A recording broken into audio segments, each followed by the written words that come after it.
Welcome back to Class Farms, guys. Kai over here with Jason. What's going on, folks? Tuning in from Take Aim and Training Range here in South Carolina, and today we're going to talk about something super cool. I'm really excited about this video. Always, especially with this caliber. Exactly, especially with these guys too. 300 Blackout PDW showdown between obviously Q Honey Badger 300 Blackout, Rattler LT from 6 Hour. This is an SBR right there.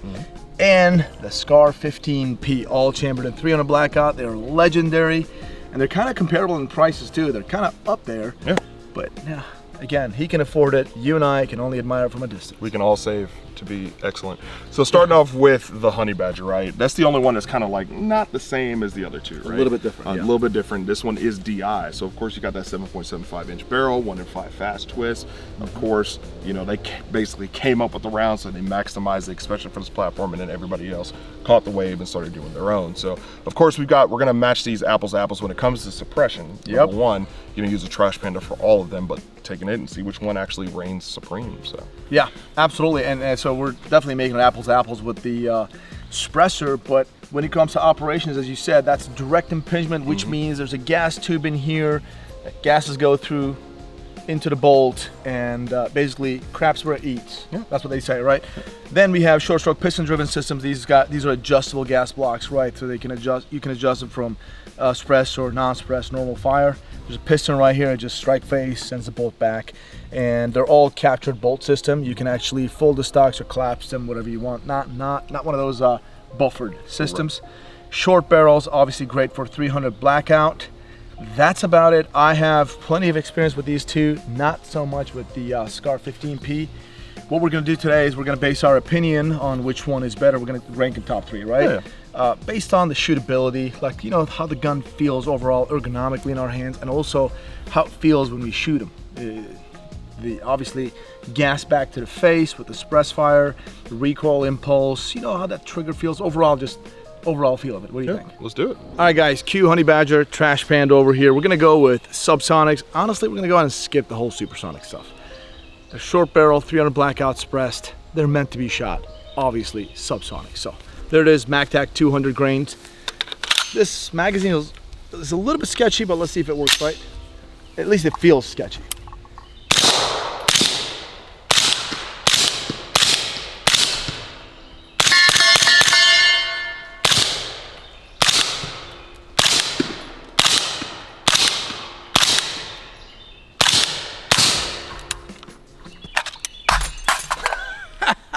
There it is. This thing feels really, really good. I did kind of feel some gas starting to come back, even though I'm shooting slow, 1 mag only, but I was starting to feel some gas. But Jason, you're on deck, man. Appreciate it. Let me grab that mag that you got there, Chief. There you go. Appreciate that one. Of course, like you said, engineered for subsonic capability. Again, it's very versatile, so super subs, but for up close and quiet. Yeah.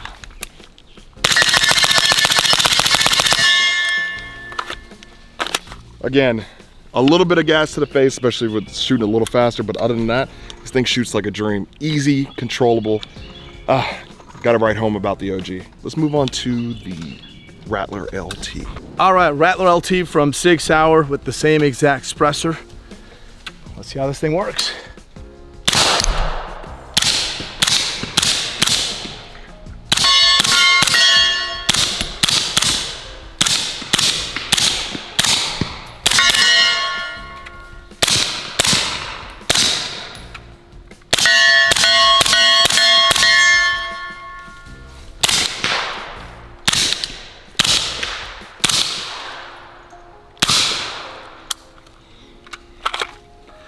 You know, here's the deal.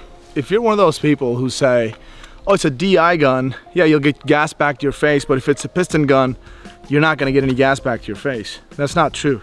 You get that vacuum effect from the chamber straight back to your face, because I was feeling almost as much gas to my face as I did with the Q Honey Badger. So almost, slightly less, but still noticeable. But when it comes to recoil management, which one was better? I'll tell you at the end. And like we had mentioned about gas, right? two position selector, normally for suppressed or unsuppressed, or normal and adverse. And just to mention that the Honey Badger does have a adjustable gas block, but it's already been tuned and great. So let's give this one a run for the money.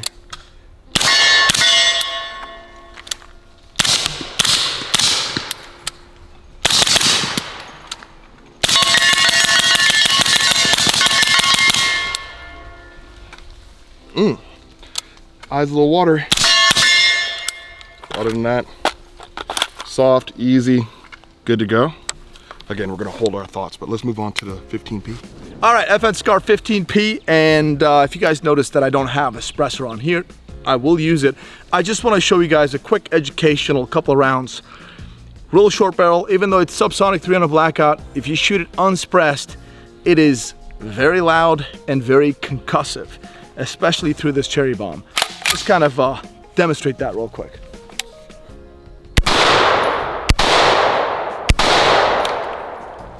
Pretty friggin' loud. So I'm gonna clear this real quick, throw the suppressor on, and now let's get to it. All right.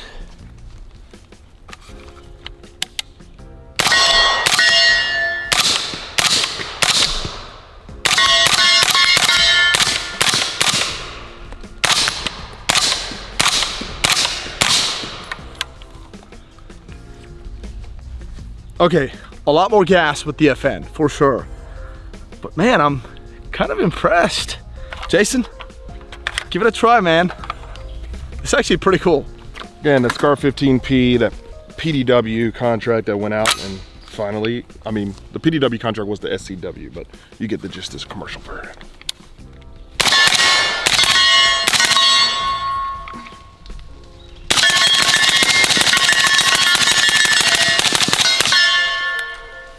Ooh. A little spicy to the eyes, but other than that, good. And here's the thing, it's on a regular suppress setting, so we didn't even have to adjust the gas whatsoever. So I have to shoot this thing again. I was kind of surprised.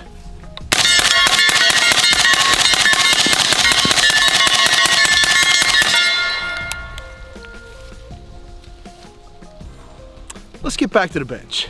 All right, final thoughts, man. Let's start with the Scar 15P. Yeah, so you know what? Tell me your number 3. Let's list them out and give our thoughts, and then we'll number them. How about that? All right, fine. All right, there you go. All right, so starting off with the Scar 15P. This thing's really cool. I dig it. They made the Scar platform even smaller than what it is, right?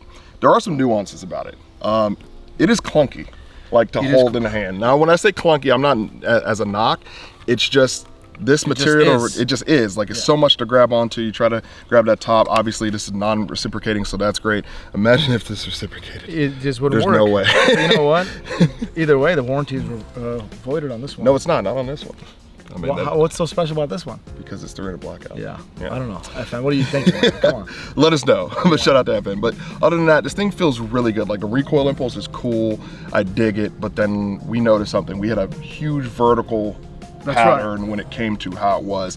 Not saying that it wasn't like a sewing machine, but you could notice a vertical complete like move at least 1 inch to 2 inches up and down. You know Scar 17, right? The 308, it kills optics that we know, well, it used to, right? You know that violent, like the bolt hitting the back? Yeah. I didn't feel that with this. No. I mean, it's softer. Subsonic 300 Blackout, so you really won't feel it. But other than that, I mean, it's light, it's wheelable. Is it a great truck gun option? For sure. Is it one that I might pick up and turn into a SCW? Absolutely, because I'm a clone nerd. But other than that, yeah, no, I'm pretty much with you on that one. Clunky, and I thought the recoil impulse was softer in the shoulder, right? It was just crazy. Like, I was feeling it softer here, but yet the gun was moving.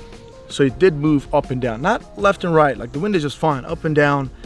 It was very interesting, let's just say. And it is a clunky gun, right? So that's what I thought. Overall, everything else, just a good old Scar. That's it. So let's move over to the Q Honey Badger. Let's talk about this. So one thing I noticed about this gun right off the gate, super light. I mean, this thing is, come on guys, like insanely. This is super light, very easy to maneuver. I love the way the Honey Badgers look, any calibers. I love them. And when the handguard is super slim. I just like a full purchase on a handguard, any gun, right? A lot of times I don't even like to use any like foregrips, because I just kind of like to grab this thing. If I'm just gonna mark my location on a long 16-inch gun, fine. But on this one, it's good to go. I wouldn't even run one. Recoil impulse was nice, soft.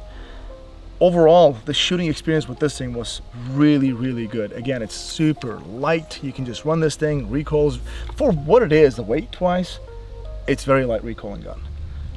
I really liked it. And gas back to my face, it was not any more than the piston guns. Yeah. Ditto on what he said. This thing is absolutely phenomenal to run. Again, super light. You can't even feel it. I mean, it's really what it is.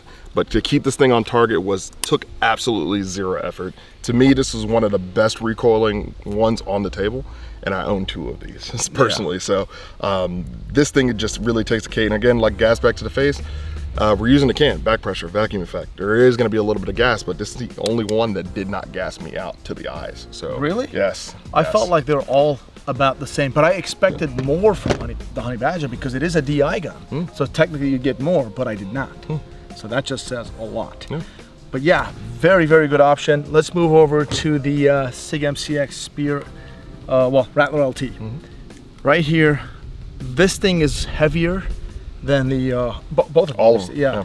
A little bit heavier. Is it heavier than the Scar? I believe so. Let me see, I didn't look at the weight. Oh no, Scar's like, it feels a little heavier, Scar. But they're close. But Honey Badger, definitely heavier than Honey Badger, right? What I noticed with this thing was the recoil impulse was on par with the Honey Badger for me. This thing felt tighter. Like the gun overall felt tighter. But maneuverability wise, Honey Badger just dominated it. It just, this is not, again, we're talking about like, we're not saying that we can't maneuver this thing. We're just comparing it to the Honey Badger. And gas back to my face, about the same. Again, just overall trigger, the ergonomics felt pretty good. I'm very comfortable with it. I would say the only downside of this one compared to the Honey Badger, it's weight. Other than that, recoil impulse about the same, felt tighter. I liked it. Yeah. Again, this is a heavier gun for sure. I mean, there's a lot of metal parts going on. You've got this metal stock here. You've got it, the whole construction of it is just a heavy gun, but it's okay. We get it. Again, 2-position adjustable gas, just like this one, but this one has full adjustability on the Honey Badger, so you can tweak it for whatever you want to. So that's great. One thing I will say about this, one thing that I hope y'all noticed while you're watching this is the only one that didn't have the most like predictable ejection pattern. So sometimes it would go forward, sometimes it would go 3 o'clock, sometimes it even go 4 o'clock. So we are on the suppressed setting. And we are on the suppressed setting. So obviously that could just be a variation in the loadings and the casings of the ammo, but then it's just something to take note of. Of course, this just spit it out exactly where it needed to be. And same thing with the Scar. So not knocking it whatsoever. Again, I own 2 of these. I love this gun per se, but when it comes to just shootability and which one's favorable, I'm gonna take the Honey Badger. All right, your number 2 pick? Number 2 pick is definitely going to be the Rattler LT. And number 3, it's going to be the Scar 15P. So. All right.